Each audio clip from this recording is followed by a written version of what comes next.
Okay, peeps, welcome back. So, we're going to be going over taking profits versus taking losses in TSLY and why it matters. So, as you guys can see, I have the EVgo chart pulled up here. This is actually not what I currently want to look at. So, basically, this is the chart of TSLY. As you guys can see, it bounced off support and now it's heading up. We're actually going to head out to the weekly time frame here so you can get a better look, more concise look at the chart. For those of you guys that are worried about unrealized losses, what you can do is, regardless of the price that you get in at, unless you get in at support, and if you guys want to look for this information, you can just come to this channel. We'll draw out the support and resistance for you. If we haven't done it, then ask us to do so and we will. Okay, so you guys have something to look at. If you don't have TradingViewer, you can't afford it. So your support would be down here at 1250 to 1330. Resistance would be up here at 18 to 1850. You basically would just want to DCA down, reduce your cost basis, improve your profitability, and increase your share count and passive income. Now let's get into why it's important to be patient, to wait to take profits, and what happens if you take losses. So we'll go with the negative piece first. We're going to use a small example here, okay? So one thing I want to go over so far, just to show you guys the importance of patience. So far this year on our Yield Max ETFs, including TSLY, but not including Clip, since it's technically not Yield Max, we've made about $1,300. That includes both profits and dividend payments. We have not taken a single loss on Yield Max, and we're not going to. So that should show you the power of patience. Let's take a look at a simple example. You got $1,000, you put it into TSLY, and then you're down 20% on your money. Okay. And you're like, oh no, I'm down 20%. So you click the sell button, you take a $200 loss. Well, that puts your amount down to $800. In order to get back to break even, you need to make, well, oh, look, you don't need to make 20% this time. So you took a 20% loss. Well, guess what?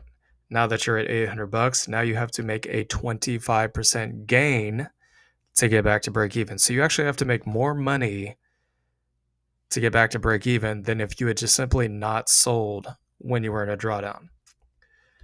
Now, if you were looking to make a $200 profit and you had been patient and waited and said, I'm not going to sell, I'm going to DCA down, and I'm not going to sell unless I'm 20% in the money. Well, you would have made $200 in gains, and the whole time you'd be collecting dividends. But if you sold at a 20% loss and you were down to $800 and you wanted to get back up to that 1,200, not including dividends, or I suppose you could include dividends if you wanted to, instead of only having to make a 20% gain, now you have to make a 50% gain.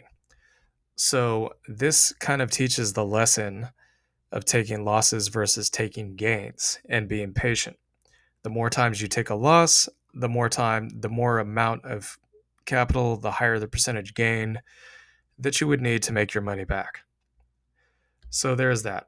Now let's talk about tax loss harvesting.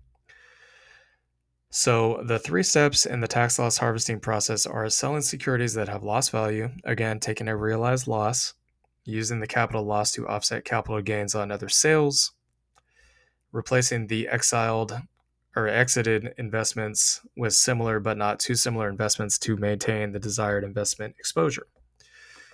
The maximum amount of losses you can take per year, and I will tell you guys this right now, unless you have trader tax status, which is very difficult to do, okay? And you can only get trader tax status if you are a day trader.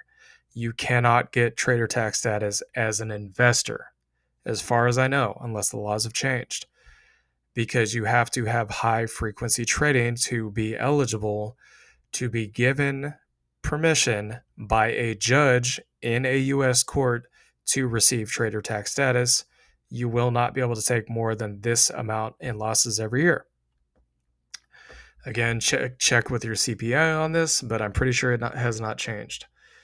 So you can do up to 3,000 a year. Tax loss harvesting is the timely selling of securities at loss to offset the amount of capital gains tax owed from selling profitable assets. An individual payer can write off up to 3,000 in net assets annually, according to the IRS. And you get the wash sale rule, which states if an investment is sold at a loss and then repurchased within 30 days, the initial loss cannot be claimed for tax purposes. So if you sell and then you buy back in 30 days, not only are you taking the loss and you got to make twice as much money effectively to get that capital back, but on top of that, the IRS is basically going to come out and say, nope, we're not going to let you write this off on your taxes. Sorry, sure hate it for you. You didn't know about the wash sale rule. Not our problem. They're not going to care, guys. I'm telling you right now, they're not going to care. They only care about collecting their tax income. That's it. And it says, so can I use more than 3,000 capital loss carryover? Anything that exceeds the capital gains in a year may be used to offset ordinary taxable income up to $3,000 in one tax year. So in this particular scenario, net capital losses in excess of 3,000 can be carried forward indefinitely until the amount is exhausted. So if you have 15,000 in capital losses in one single year, you can only use 3,000 for the year, but you can do 3,000 for the next 4 years forward, if that makes sense. If it doesn't make sense, leave a comment. I'll respond to it, try to explain this to you guys. So this is tax loss harvesting. This is how it works. Again, you cannot do more than 3,000 in a year unless you have trader tax status. Okay. So with that being said, my thoughts on taking losses versus taking gains. Well, we're very patient here. Sometimes we've had trades in our swing trades that have taken a day or two. Sometimes it's taken weeks, like a couple weeks. We actually still have a couple of positions we're sitting on that we've been sitting on for 3 months, waiting to be in the profit. The reason why it's taking longer is because we're not DCAing down in those positions currently because we're investing in dividend paying stocks. But I'm going to show you guys a live example. So here is the EVGRO trade that we took. We actually told you guys about this before. So we took this trade 6/16/2023. How long did we have to wait in order to actually take profit on this trade? As you guys can see, we went from break even to as low as negative 300. We did not sell, even though we were at an unrealized gain, a drawdown. We did not sell. And it took us nearly 6 weeks to be in the money. But once we were in the money, guess what? Stocks move up and we were in the green. So we took profit off the table and we used that to then buy more dividend paying stocks. So that's one example. Another example would be POAI. So that was basically an instant trade. We took money off the table almost immediately. The move was pretty quick. Open Door is another good example.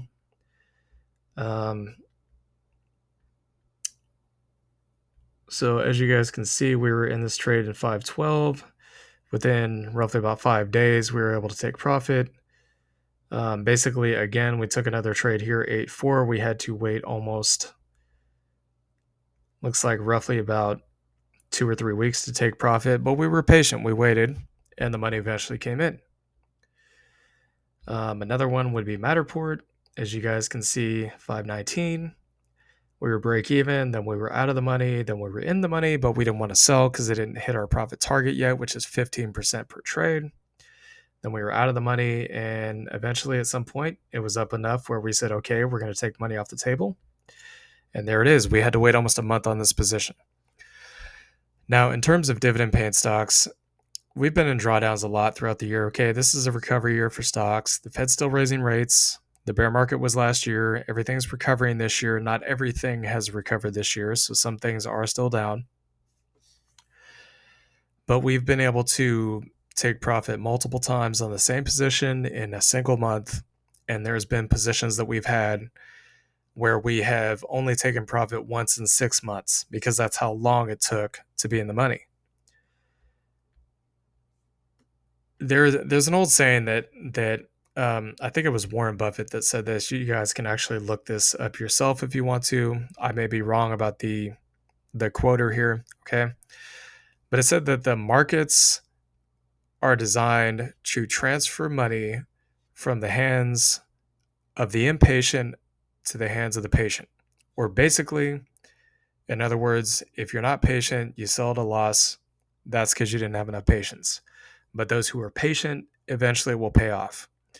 And I can tell you guys right now, there's probably a lot of hedge funds. There's a lot of multi-billionaires, a lot of multi-millionaires who are probably invested in stocks right now, who are probably in a drawdown in way larger amounts than you are. Okay. They're probably down millions, tens, hundreds of millions of dollars in unrealized losses.